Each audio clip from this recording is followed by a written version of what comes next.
Department of Political Science. Now today my presentation is plagiarism, meanings, types and its prevention. What is plagiarism? Plagiarism जैसे आप सबको पता ही है कि plagiarism एक क्या है, मेजर इशू है एकेडमिक एंड रिसर्च राइटिंग में. It refers to the act of using someone else. जब हम किसी के थोड़ा सा तेज, जब हम किसी के शब्द, टेक्स्ट या वर्ड्स किसी आर्टिकल से उठाते हैं और उसको साइटेशन दिए बगैर हम उसको अपने थीसिस डिसर्टेशन या लिखते हैं, तो ये एक टाइप का प्लेगरिज्म है, क्योंकि हमने उसको क्रेडिट नहीं दिया जिससे हमने उसको लिया है. ठीक है ना. It violets academic integrity and ethical research standard. ये क्या करता है कि एकेडमिक इंटीग्रिटी को भी वायलेट करता है, कि इससे पता चलता है कि जो आपका काम है, मतलब जो पढ़ेगा बाद में पता चला कि इस आदमी ने तो कहीं से उठा के लिखा था सारी चीज़ें, तो कहीं ना कहीं से एकेडमिक इंटीग्रिटी भी उससे ख़त्म होती है. ठीक है ना. इतनी छोटी क्यों बनाइए. ठीक है ना. जैसे प्लेगरिज्म की डेफिनेशन है, तो यहाँ पे हमने साइटेशन दिया है कि किसकी, कैम्ब्रिज डिक्शनरी. अगर यहाँ पे साइटेशन ना दिया होता तो एक प्रकार का ये भी प्लेगरिज्म था. ठीक है ना. और ये क्या होता है कि कभी कभी हमसे इंटेंसली हम जानबूझकर करते हैं. कैसे, जैसे हमें कई रिसर्च पेपर लिखने होते हैं और हमारे ऊपर प्रेशर होता है कि हमको एक टाइम पीरियड के अंदर लिखना है, फिर हम इसको क्या करते हैं कि इंटेंसली करते हैं और कभी इंटेंसली करते हैं. जैसे हम एक्सीडेंटल भी बोलते हैं, एक्सीडेंटल प्लेगरिज्म भी बोलते हैं सेम. ठीक है ना. It's applies text, image, ideas and event data. अच्छा, ये टाइप्स ऑफ प्लेगरिज्म है. ठीक है. एक होता है कंप्लीट प्लेगरिज्म. आपने क्या किया, किसी की, मतलब आपने क्या किया, किसी का काम एग्जैक्ट उठा दिया, कुछ भी उसमें चेंज नहीं किया, उसका फ्रंट कवर चेंज करके अपना नाम लिख दिया उसमें, वो है कंप्लीट प्लेगरिज्म. एक है डायरेक्ट प्लेगरिज्म.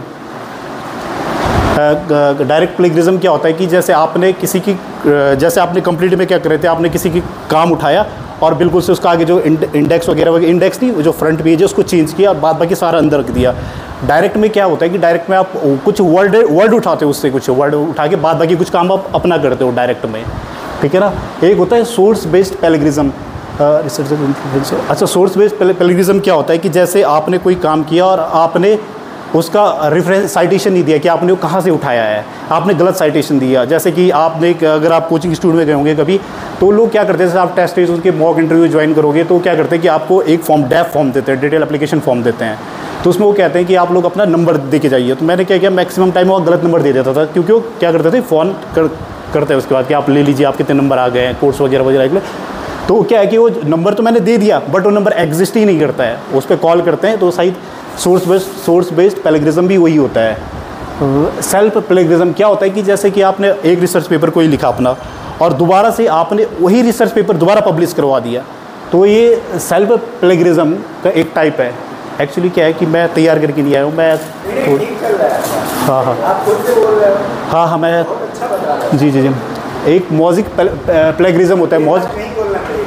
जी सर, नहीं अब सर ये टॉपिक भी प्लेगरिज्म, मैंने पहले मैं ये कबूल कर लूँ ना खुद. हाँ, ये जी sir.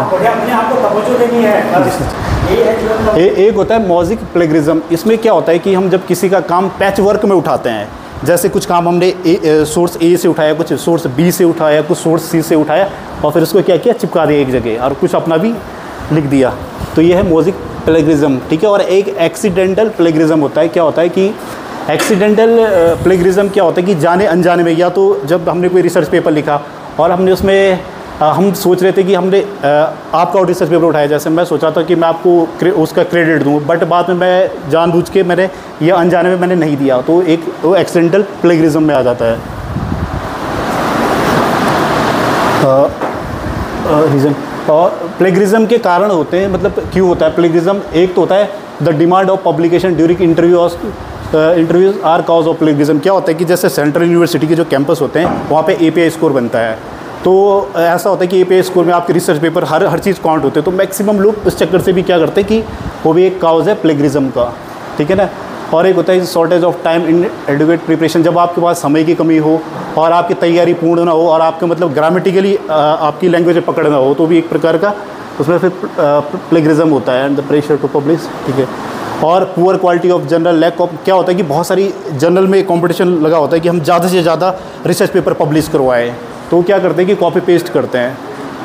Lack of proper guidance competition among journals to publish more and more article. ये प्लेगिज्म डिटेक्शन, ये प्लेगिज्म को डिटेक्शन टूल है जिनकी मदद से हम चेक कर सकते हैं कि हमारे काम में प्लेगिज्म है कि नहीं है। हाउ टू अवॉइड प्लेगिज्म, हम इससे कैसे बच सकते हैं? तो इसके बचने के लिए जब हम किसी का काम या कुछ कोटेशन कहीं से लेते हैं तो हमें उनको साइड करना ज़रूरी है, ठीक है ना। यूज़ कोटेशन मार्क्स, जब हम किसी का कोटेशन उठाते हैं तो हमको उसको मार्क्स बना के उसको साइड करना ज़रूरी होता है कि हमने कहाँ से उठाया है। Maintain notes and reference while researching, क्या होता है कि जब हम डाटा कलेक्ट कर रहे होते हैं या हम रिसर्च पेपर लिख रहे होते हैं तो हमको उसी समय से नोट करना चाहिए कि हमने ये कहाँ से उठाया है। बाद में जब रिसर्च पेपर पब्लिश होता है तो कई बार वो चीज़ें मिस हो जाती है कि हमने ये डाटा कहाँ से लिया है। तो ये है यूज़ प्लेगिज्म।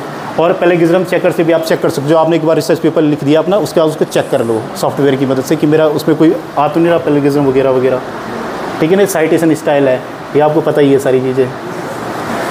इथिकल इम्पैक्ट ऑफ प्लेगिज्म, ठीक है ना। और इसके इथिकल नैतिक इम्पैक्ट क्या है प्लेगिज्म के? Breach of trust in academia, damage reputation.